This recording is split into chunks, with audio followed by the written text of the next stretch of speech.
இந்திய நேரப்படி காலை 8:30 மணி செய்திகள். முதலில் தலைப்புச் செய்திகளை காணலாம். இந்திய பயணம் மிகவும் பயனுள்ளதாக அமைந்துள்ளதாக பிலிப்பைன்ஸ் அதிபர் அறிவிப்பு. பல்வேறு துறைகளில் இரு நாடுகளுக்கிடையேயான உறவு மேலும் நெருக்கமாகும் என்று நம்பிக்கை. உத்தரகண்டில் பெரும் வெள்ளத்தால் பேரழிவுக்குள்ளான உத்தரகாசிகள் மீட்புப் பணிகள் மும்முரம். பாதிக்கப்பட்ட பகுதியில் 130 பேர் மீட்கப்பட்டுள்ளதாகவும் பலரை காணவில்லை என்றும் தகவல். தூத்துக்குடியில் மின் விளக்குகளால் அலங்கரிக்கப்பட்ட தேரில் பனிமூ மாதா பவனி. 4 வீதிகளில் நடைபெற்ற தேரோட்டத்தில் ஏராளமான பக்தர்கள் பங்கேற்பு.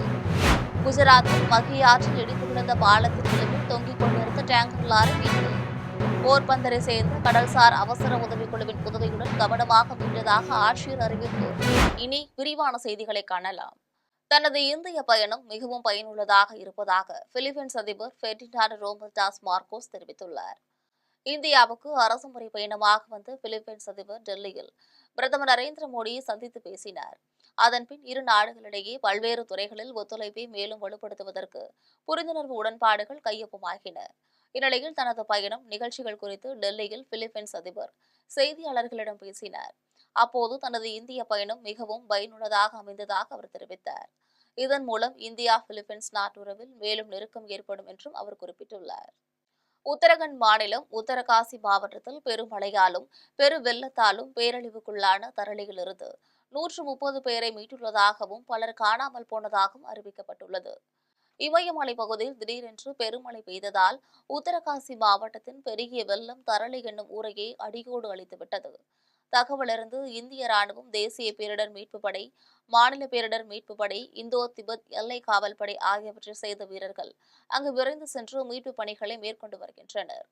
பாதிக்கப்பட்ட பகுதியில் சாலைகள் அரிக்கப்பட்டுள்ளன. தரளி என்னும் ஊர் இருந்த இடம் தெரியாமல் பெரு வெள்ளத்தால் அழிக்கப்பட்டுள்ளது. இதுவரை 130 பேர் மீட்கப்பட்டுள்ளதாகவும் பலரை காணவில்லை என்றும் அறிவிக்கப்பட்டுள்ளது. அவர்கள் சேற்றுக்குள் புதைந்தோ வெள்ளத்தில் இழுத்தோ போயிருக்கலாம் என்று அஞ்சப்படுகிறது. பாதிக்கப்பட்ட மக்களுக்கு தேவையான அனைத்து உதவிகளையும் அரசு செய்யும் என்று மாநில முதலமைச்சர் புஷ்கர் சிங் தாமி உறுதியளித்துள்ளார். தூத்துக்குடி பனிமய மாதா கோவிலின் தேர் திருவிழாவில் ஏராளமான பக்தர்கள் கலந்து கொண்டு வழிபட்டனர். தூத்துக்குடி பனிமய மாதா கோவிலின் திருவிழா ஜூலை 26ஆம் நாள் தொடங்கியது. 11ஆம் திருவிழாவான நேற்றிரவு தேரோட்டம் நடைபெற்றது. மின் விளக்குகளால் அலங்கரிக்கப்பட்ட தேரில் பனிமய மாதா அமர்ந்து ஊர்வலமாக வந்தார். கோவிலை சுற்றிய 4 வீதிகளிலும் தேர் வலம் வந்தபோது ஏராளமான பக்தர்கள் கலந்து கொண்டு பனிமய மாதாவை வழிபட்டனர். குஜராத்தில் மகி ஆற்றில் உள்ள கம்பீர பாலம் இடிந்து விழுந்த விபத்தில் பாலத்தின் விளிம்பில் தொங்கிக் கொண்டிருந்த டேங்கர் லாரி மீட்கப்பட்டுள்ளது. குஜராத்தின் ஆனந்த் வதோதரா மாவட்டங்களிடையே பத்ரா என்னும் இடத்தில் மகி ஆற்றின் மேல் கட்டப்பட்டிருந்த கம்பீர பாலம் ஜூலை 9ஆம் நாள் இடிந்து விழுந்தது. அப்போது பாலத்தில் ஓடிக்கொண்டிருந்த கார்கள், லாரிகள், இருசக்கர வாகனங்கள் ஆற்றில் விழுந்தன. அவற்றில் இருந்த பலர் மீட்கப்பட்ட நிலையில் 21 பேர் நீரில் மூழ்கி உயிரிழந்தனர். மேலும் பலர் படுகாயமடைந்தனர். ஆற்றுக்குள் விழுந்த வாகனங்களை ஏற்கனவே மீட்ட நிலையில் இடிந்த பாலத்தின் விளிம்பில் அபாய நிலையில் இருந்த டேங்கர் லாரியை கவனமாக மீட்க நடவடிக்கை எடுக்கப்பட்டது. போர்பந்தரை சேர்ந்த கடல்சார் அவசர உதவிக்குழுவை சேர்ந்த 60 பேர் கடந்த 6 நாட்களாக இரவு பகலாக முயன்று அந்த டேங்கர் லாரியை பாதுகாப்பாக மீட்டதாக ஆனந்த் மாவட்ட ஆட்சியர் பிரவீன் சௌத்ரி தெரிவித்துள்ளார். திருவள்ளூர் மாவட்டம் பூவிருந்தவள்ளியில் நடைபெற்ற உங்களுடன் ஸ்டாலின் திட்ட முகாமில் அமைச்சர் நாசரும் சட்டமன்ற உறுப்பினர் கிருஷ்ணசாமியும் கலந்து கொண்டனர். பூவிருந்தவள்ளி நகராட்சி அலுவலகத்தில் உங்களுடன் ஸ்டாலின் திட்ட முகாம் நடைபெற்றது. இதில் அப்பகுதியை சேர்ந்த ஏராளமான பொதுமக்கள் கலந்து கொண்டு தங்கள் கோரிக்கை மனுக்களை வழங்கினர். இந்த முகாமை அமைச்சர் நாசர், சட்டமன்ற உறுப்பினர் கிருஷ்ணசாமி ஆகியோர் குத்துவிளக்குகளை ஏற்றி வைத்து தொடங்கி வைத்தனர். இந்த முகாமில் நகராட்சி தலைவர் காஞ்சனா, துணைத் தலைவர் ஸ்ரீதர், நகராட்சி ஆணையர் மற்றும் வார்டு உறுப்பினர்கள் கலந்து கொண்டனர். தஞ்சாவூர் மாவட்டம் பாபநாசத்திலிருந்து 2 ஊர்களுக்கு புதிய பேருந்துகளின் போக்குவரத்தை சட்டமன்ற உறுப்பினர் சாக்கோட்டை அன்பழகன் கொடியசைத்து தொடங்கி வைத்தார். பாபநாசம் வட்டம் பட்டுக்குடி, வீரமாகுடி ஆகிய 2 ஊர்களுக்கு கடந்த 10 ஆண்டுகளாக பேருந்து வசதியின்றி பள்ளி, கல்லூரி மாணவ மாணவிகள் பெரும் இன்னலுக்கு ஆளாகினர். இந்த நிலையில் தமிழக அரசின் போக்குவரத்து துறை ஊர் மக்களின் கோரிக்கைகளை ஏற்று தஞ்சாவூர் பழைய பேருந்து நிலையத்திலிருந்து பட்டுக்குடி வரை புதிய நகர பேருந்து இயக்கியுள்ளது. இதேபோல கும்பகோணத்திலிருந்து வீரமாங்குடி வழியாக கல்லணைக்கு செல்லும் பேருந்து போக்குவரத்தையும் கும்பகோணம் சட்டமன்ற உறுப்பினர் சாக்கோட்டை அன்பழகன் கொடியசைத்து தொடங்கி வைத்தார். இதில் வட்டாட்சியர் பழனிவேல், ஊராட்சி ஒன்றிய ஆணையர் சிவக்குமார், உள்ளாட்சி பிரதிநிதிகள், போக்குவரத்து துறை அதிகாரிகள், பொதுமக்கள் என பலர் கலந்து கொண்டனர். தஞ்சாவூர் மாவட்டம் பாபநாசம் ஒன்றியத்தில் உங்களுடன் ஸ்டாலின் திட்ட முகாமை சட்டமன்ற உறுப்பினர் அன்பழகன் தொடங்கி வைத்தார். பாபநாசம் ஒன்றியம், கணபதி, அக்கிரகாரம், கோவிந்தநாட்டுச்சேரி, உள்ளிக்கடை ஆகிய 3 ஊராட்சிகளுக்கான உங்களுடன் ஸ்டாலின் திட்ட சிறப்பு முகாம் வட்டாட்சியர் பழனிவேல் தலைமையில் நடைபெற்றது. இந்த முகாமில் வட்டார வளர்ச்சி அலுவலர்கள் சிவக்குமார், விஜயலட்சுமி ஆகியோர் முன்னிலை வகித்தனர். கும்பகோணம் சட்டமன்ற உறுப்பினர் சாக்கோட்டை அன்பழகன் கலந்து கொண்டு குத்துவிளக்கு ஏற்றி வைத்து தொடங்கி வைத்தார். வருவாய்த்துறை, வேளாண்மைத்துறை, தோட்டக்கலைத்துறை சார்பில் பயனாளிகளுக்கு நலத்திட்ட உதவிகளையும் அன்பழகன் வழங்கினார். சேலம் மாவட்டம் அப்பமசமுத்திரத்தில் கோவில் திருவிழாவை நடத்த கோரி வட்டாட்சியரை பொதுமக்கள் முற்றுகையிட்டனர். ஆத்தூர் அருகே உள்ள அப்பமசமுத்திரம் நரிக்குரத்தி பள்ளம் பகுதியில் மாரியம்மன் கோவிலில் திருவிழா நடத்துவது தொடர்பாக தகராறு உள்ளது. சில குடும்பத்தினர் தகராறு செய்ததால் கடந்த சில ஆண்டுகளுக்கு முன் கோவில் பூட்டப்பட்டது. இந்நிலையில் மீண்டும் கோவிலை திறந்து வழிபாடு நடத்தவும் திருவிழா நடத்தவும் அனுமதி கோரி பலமுறை அதிகாரிகளிடம் புகார் அளித்தும் நடவடிக்கை எடுக்கப்படவில்லை. இந்நிலையில் வட்டாட்சியர் அலுவலகத்தை முற்றுகையிட்டு பொதுமக்கள் போராட்டம் நடத்தினர். இதையடுத்து ஆத்தூர் காவல் துணை கண்காணிப்பாளர் சதீஷ்குமார், வட்டாட்சியர் பாலாஜி ஆகியோர் பொதுமக்களிடம் பேச்சுவார்த்தை நடத்தினர். கோவிலை திறந்து சுமூகமாக திருவிழா நடத்த நடவடிக்கை எடுக்கப்படும் என உறுதியளித்ததால் அனைவரும் அங்கிருந்து கலைந்து சென்றனர். திருவண்ணாமலை மாவட்டம் ஆரணி அருகே பழைய பயணியர் நிழற்குடையை சீரமைக்காமல் நெடுஞ்சாலையை ஆக்கிரமித்து புதிய நிழற்குடை கட்டிய திமுக நாடாளுமன்ற உறுப்பினர் மக்களின் வரிப்பணத்தை வீணடித்து விளம்பரம் தேடுவதாக பொதுமக்கள் குற்றம் சாட்டியுள்ளனர். ஆரணி அடுத்த எஸ்வி நகரத்தில் சாலையோரம் உள்ள கடைகள் ஆக்கிரமிப்பு செய்யப்பட்டதாக அனைத்து கடைகள் முன்புள்ள நிழற்கூரைகளை நெடுஞ்சாலைத்துறையினர் அகற்றினர். இதே பகுதியில் அமைக்கப்பட்ட பேருந்து பயணியர் நிழற்குடையை முறையாக பராமரிக்காததால் பழுதடைந்து காணப்படுகிறது. இந்த நிலையில் எஸ்வி நகரத்தில் சாலையோரத்தில் இருந்த சக்தி விநாயகர் ஆலயத்தை நெடுஞ்சாலைத்துறை அதிகாரிகள் இடித்து தள்ளினர். அதே இடத்தில் நெடுஞ்சாலையின் ஒரு பக்க சாலையை ஆக்கிரமித்து திமுக நாடாளுமன்ற உறுப்பினர் தரணிவேந்தன் தொகுதி நிதியில் 15 லட்சம் ரூபாய் மதிப்பீட்டில் புதியதாக பயணியர் நிழற்குடையை அமைத்துள்ளனர். ஆரணி கோட்டாட்சியர் அலுவலகத்தில் நடைபெற்ற குறைதீர்ப்பு கூட்டத்தில் எஸ்வி நகர மக்கள் இதுகுறித்து புகார் முன்வைத்துள்ளனர். இங்கே இருக்க எல்லாருமே சத்திய விஜயநகர பகுதியில் சிறு குறு வியாபாரம் செய்யக்கூடிய கடை வச்சிருக்கக்கூடிய எல்லாரும் தான் வந்திருக்காங்க. நாங்கள் எதுக்காக வந்திருக்கோம்னாக்கா, கடந்த 2 மாதத்துக்கு முன்னாடி நெடுஞ்சாலைத்துறையிலிருந்து ஆக்கிரமிப்பு அதிகமாக இருக்குது, நாங்கள் கடைக்கு முன்னாடி போட்டிருக்க ஷீட்டெல்லாம் ரிமூவ் பண்ணணும்னு சொல்லிட்டு அளந்து அவங்க எல்லாமே கடந்த 2 மாதத்துக்கு முன்னாடி எடுத்துட்டாங்க. சரி, நாங்கள் எல்லாருமே அதுக்கு சம்மதப்பட்டு ஓகே அவங்க இடம் நாங்கள் விட்டு கொடுத்துட்டோம். இப்போது இந்த கடந்த 2 மாதமாக என்ன பிரச்சனைனாக்கா, வெயிலோட தாக்கம், எதிர்பாராத இந்த மழையினால என்ன ஆகுதுனாக்கா, எங்களோட கடைகள், நாங்கள் பயன்படுத்தக்கூடிய பொருட்கள், வியாபாரத்துக்கு வைக்கக்கூடிய பொருட்கள் எல்லாமே பழுதடையுதுங்க. எதுவும் நாங்கள் பொதுமக்களுக்கு சரியான முறையில் வியாபாரம் செய்ய முடியல. நாங்கள் மீண்டும் நெடுஞ்சாலைத்துறையில் கேட்டது என்னன்னாக்கா, எங்களுக்கு ஒரு சின்ன அளவு மேற்கூரை ஷீட் அமைச்சுக்கிறோம் அப்படின்னு கேட்டதுக்கு அவங்க கொடுக்க மறுக்கிறாங்க. விழுப்புரம் மாவட்டம் மேல்மலையனூர் அடுத்த கிழவமூண்டி முனீஸ்வரன் அம்மன்சார் அம்மன் ஆலய கும்பாபிஷேக விழா சிறப்பாக நடைபெற்றது. மேல்மலையனூர் அடுத்த கிழவம்பூண்டி முனீஸ்வரன் அம்மசார் அம்மன் கோவிலில் விக்னேஸ்வர பூஜை, பூஜை, கணபதி ஹோமம் ஆகியன செய்யப்பட்டு தீபாராதனைகள் காட்டப்பட்டது. அதனைத் தொடர்ந்து கடம் புறப்பட்டு திருக்கோவிலை சுற்றிலும் வலம் வந்து முனீஸ்வரர், அம்மச்சார் அம்மன், குதிரை வாகனங்கள் ஆகியோருக்கு புனித நீரூற்றி மகா கும்பாபிஷேகம் செய்யப்பட்டு தீபாராதனை காண்பிக்கப்பட்டது. இவ்விழாவில் ஏராளமான பக்தர்கள் கலந்து கொண்டு சாமி தரிசனம் செய்தனர்.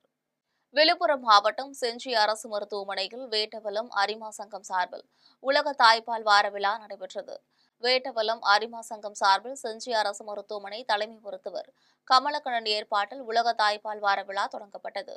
விழாவில் விழுப்புரம் மாவட்ட மருத்துவ பணிகள் இணை இயக்குநர் ரமேஷ் பாபு கலந்து கொண்டு தாய்ப்பாலின் முக்கியத்துவம் குறித்து தாய்மார்களிடம் விளக்கினார். இவ்விழாவில் சிறப்பு அழைப்பாளராக செஞ்சி பேரூராட்சி தலைவர் முக்தியார் அலி மஸ்தான் கலந்து கொண்டு தாய்சேய் நலம் குறித்து உரையாற்றினார். அதன் பின்னர் செஞ்சி அரசு மருத்துவமனையில் பயிற்சி மேற்கொண்டு வருகின்ற செவிலியர் மாணவர்களுக்கு பரிசு பொருட்களை வழங்கி வாழ்த்துக்களை தெரிவித்தார். விழாவில் பல்வேறு துறைகளை சார்ந்த மருத்துவர்கள், செவிலியர்கள் மற்றும் பாலூட்டும் தாய்மார்கள் கலந்து கொண்டனர். சேலம் மாவட்டம் கெங்கவெளி அருகே டிராக்டர் மீது தீயணைப்பு வாகனம் மோதிய விபத்தில் தீயணைப்பு வீரர்கள் 2 காயமடைந்துள்ளனர். தம்மம்பட்டியில் பாம்பு இருப்பதாக கிடைத்த தகவலின் அடிப்படையில் கெங்கவெளி தீயணைப்பு நிலையத்திலிருந்து வெங்கடேசன், பாலகிருஷ்ணன் உட்பட 5 பேர் தீயணைப்பு வாகனத்தில் சென்றனர். தீயணைப்பு வாகனத்தை சுபாஷ் சந்திரபோஸ் ஓட்டி சென்றுள்ளார். கூடமலையில் தீயணைப்பு வாகனம் சென்றபோது செங்கோட்டுவேல் என்பவர் ஓட்டி சென்ற டிராக்டர் மீது மோதியது. இந்த விபத்தில் டிராக்டர் ஓட்டுநர் நல்வாய்ப்பாக உயிர் தப்பினார். தீயணைப்பு வாகனத்தில் பயணித்த வெங்கடேசன், பாலகிருஷ்ணன் ஆகியோர் பலத்த காயமடைந்தனர். இருவரும் ஆத்தூர் மருத்துவமனையில் சிகிச்சை பெற்று வருகின்றனர். இது தொடர்பாக கெங்கவெளி காவல்துறையினர் வழக்கு பதிந்து விசாரித்து வருகின்றனர்.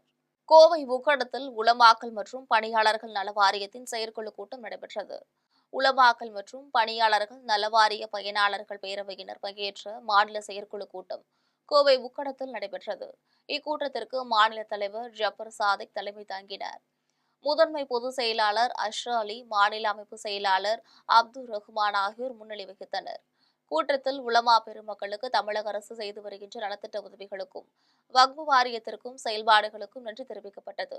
கூட்டத்தில் அரசு உலமாக்கல் மற்றும் பணியாளர்கள் நலவாரிய பயனாளர்கள் பேரவை நிர்வாகிகள் உறுப்பினர்கள் என பலர் கலந்து கொண்டனர். அரசு உலமாக்கல் மற்றும் பணியாளர்கள் நலவாரிய பயனாளர் பேரவை தமிழ்நாடின் மாநில செயற்குழு கூட்டம் மற்றும் மாநில ஆலோசனை கூட்டம் இன்று காலை 9 மணி முதல் மதியம் 2 மணி வரை நடைபெற்றது. இக்கூட்டத்தில் முக்கிய பல தீர்மானங்கள் இயற்றப்பட்டிருக்கிறது.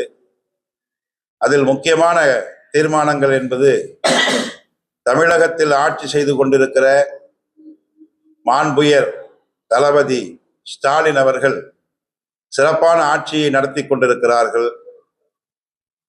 அவர்களுக்கு உறுதுணையாக வக்ஃபு வாரியத்தினுடைய தலைவராக இருக்கக்கூடிய நவாஸ் கனி அவர்களும் வக்ஃபு வாரியத்தில் பல நல்ல காரியங்களை செய்ய வேண்டும் என்று முனைப்புடன் ஈடுபட்டு கொண்டிருக்கிறார்கள்.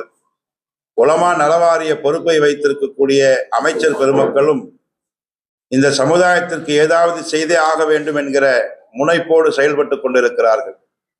ஆனால் வருத்தத்திற்குரிய விஷயம் என்னவென்றால், இவர்களுக்கு கீழே பணி செய்யக்கூடிய பணியாளர்கள், அரசு அதிகாரிகள், மாவட்ட அளவில் இருக்கக்கூடிய அதிகாரிகளுக்கு உலமா நலவாரியம் சம்பந்தமாக எதுவும் தெரிவதில்லை. மாறாக அங்கே வரக்கூடிய விண்ணப்பங்களை புறந்தள்ளக்கூடிய நிலைதான் இருக்கிறது என்பதை வந்திருந்த உலமாக்கள் எல்லோருமே இங்கு எடுத்து சொன்னார்கள். அதை அரசு கவனத்தில் எடுத்து உலமா பெருமக்களுடைய கோரிக்கைகளை நிறைவேற்றி தர வேண்டும் என்று தமிழ்நாடு முதலமைச்சர் மரியாதைக்குரிய தளபதி ஸ்டாலின் அவர்களை மிக்க அன்போடு கேட்டுக்கொள்கிறோம். உலமா நலவாரியத்தில் பயன்பெறக்கூடிய உலமாக்கள், பெண் ஆலிமாக்களுக்கு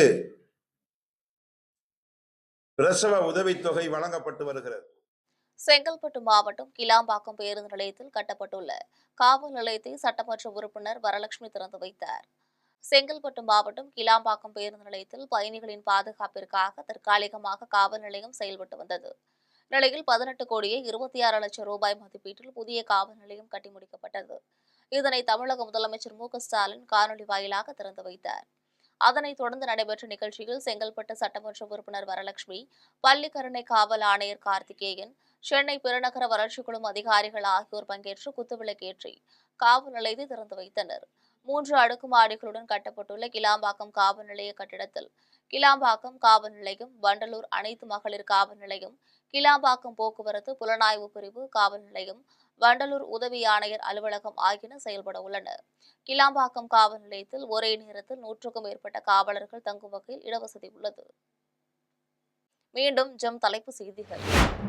இந்திய பயணம் மிகவும் பயனுள்ளதாக அமைந்துள்ளதாக பிலிப்பைன்ஸ் அதிபர் அறிவிப்பு. பல்வேறு துறைகளில் இரு நாடுகளுக்கிடையேயான உறவு மேலும் நெருக்கமாகும் என்று நம்பிக்கை.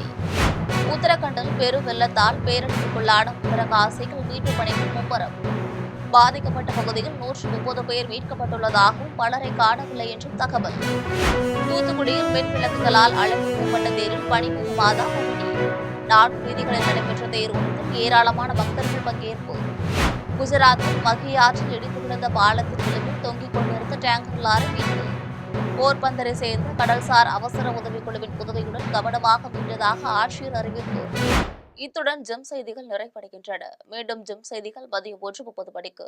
உடனுக்குடன் செய்திகளை காண GemLive.tv என்ற இணையதளத்தில் இணைந்திருங்கள். நன்றி, வணக்கம்.